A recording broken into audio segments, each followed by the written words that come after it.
Heroic ditching in the Hudson. The unforgettable rescue of Flight 1549. On the LaGuardia Charlotte Douglas route, US Airways trip 1549 was a regularly scheduled trip that offered direct onward service to Seattle and Tacoma. On January 15, 2009, the Airbus A320-214 aircraft operated the flight carrying 150 people. Captain Sully Sullenberger, a 57-year-old veteran of aviation safety, with 19,663 aeronautical flying hours at the time, was seated in the senior pilot's seat.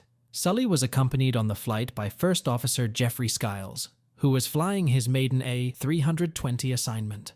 Little did they know that a disaster awaited them, and only a miracle would save them. Welcome to Lucky Life. Today we are talking about US Airways Flight 1549, a routine flight that turns into a fight for survival for the passengers and crew. From the heart-stopping moment of impact, to the chilling command to brace for impact, the events that transpire over the next 6 minutes on the Hudson River will leave you on the edge of your seat. So, what became of the miracle on the Hudson Plain and the people whose lives it forever changed? Well, let's get started. The miracle. On January 15, 2009, Flight 1549 got the green light to take off from runway 4 at LaGuardia, just seconds before 3:25 p.m. EST. The crew radioed their ascent at 3 hours, 25 minutes, and 51 seconds, steadily climbing at 700 feet. With 150 passengers and a team of 5 on board, led by Captain Sully Sullenberger, a seasoned pilot with a military background and a knack for safety, and First Officer Jeffrey B. Skiles, everyone settled in for what they assumed would be an ordinary flight. The flight attendants, Donna Dent, Doreen Welsh, and Sheila Dale, geared up to ensure passenger comfort and safety. As the aircraft ascended northeastward, Skiles, handling the controls, spotted a flock of birds heading their way around 2 minutes into the journey. At 3 hours, 27 minutes and 1 second, impact hit, darkening the windscreen and causing the engines to gulp down birds, resulting in a sudden loss of thrust. While Skiles tackled emergency protocols, Sullenberger took charge. Using the call sign Cactus 1539, Sullenberger contacted air traffic control, detailing the bird strike and engine failure. Despite efforts to turn back to LaGuardia, the situation grew dire, forcing consideration of emergency landing sites. Sullenberger floated the idea of Teterboro Airport, but ultimately decided to attempt a water landing on the Hudson River due to the dwindling altitude of the plane.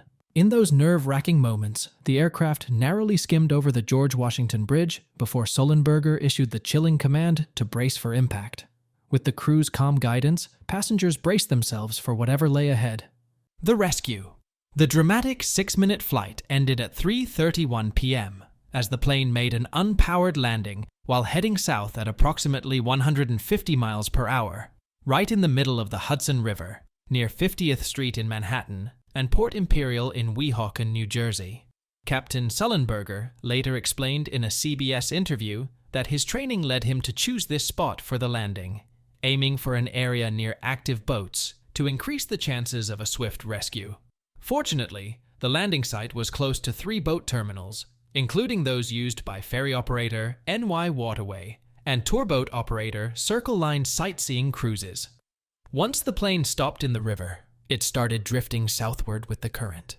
The crew sprang into action when the A320 touched down in the river, evacuating the 150 passengers onto the wings through the emergency window exits and using an inflated slide from the front right passenger door, although the front left slide malfunctioned.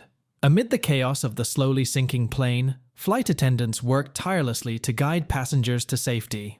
Despite the challenges, everyone evacuated, with some passengers climbing over seats to escape the rising water. After ensuring the cabin was empty, Captain Sullenberger was the last to leave the aircraft.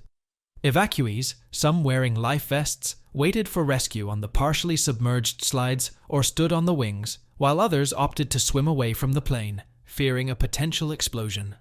The situation was dire in the bitterly cold conditions, with temperatures around 20° Fahrenheit in the air and 36° Fahrenheit in the water.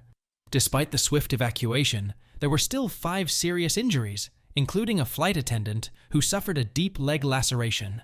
In total, 78 people needed medical attention, mostly for minor injuries, and the effects of exposure to the frigid water. Aftermath and investigation. In the aftermath of the US Airways 1549 flight ordeal, what could have been a tragedy turned into one of aviation's greatest success stories, with all 150 passengers and 5 crew members surviving the incident. Despite facing freezing water, many passengers suffered from hypothermia and minor injuries, with a few experiencing more serious wounds.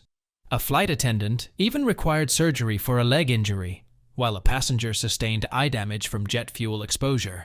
Initially questioned, Captain Sully's decision to land on the water instead of attempting to return to LaGuardia or divert to Teterboro was ultimately vindicated by the National Transportation Safety Board, NTSB. They concluded that ingesting large birds into both engines caused the loss of thrust. The survival of everyone on board was a testament to Sully's expertise and quick thinking, the composed air controllers, the trained crew, and the aircraft's ability to land on water.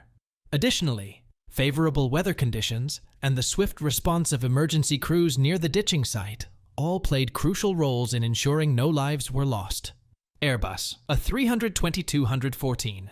Captain Sully gained widespread recognition for his remarkable achievement, while the passengers gradually resumed their everyday routines. But what became of the historic A320 aircraft involved in the incident, often dubbed the Miracle on the Hudson Plain?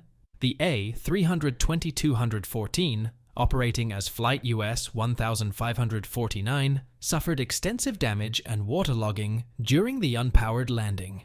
On January 17th, a crane lifted the jetliner from the water, transporting its wreckage to New Jersey for examination. The aircraft sustained significant damage to its tail and lower compartments, with its left engine separating from the fuselage. The engine's outer shell was recovered from the river floor near the landing site on January 23, 2009. Following the investigation's conclusion that the plane lost thrust due to a bird strike, the next step was deciding the fate of the disabled aircraft. Despite efforts to find a new owner, the aircraft remained unsold. Eventually, on June 10, 2011, the plane found a new home at the Carolinas Aviation Museum, donated by its insurer, American International Group, AIG, in response to the museum's request. Arriving at the museum without engines and wings, remnants of its submersion in the river were still evident. The damaged wings and engines were later added to the display after the completion of the investigation. The museum is seeking a new location to house its collection, including the centerpiece Airbus A320, which is temporarily stored away. Closed to the public since July 2019, the museum aims to reopen in 2023, renamed in honor of Chesley B. Sully Sullenberger, featuring a permanent Miracle on the Hudson exhibit and an expanded main gallery. So, will you ever look at a routine flight the same way again?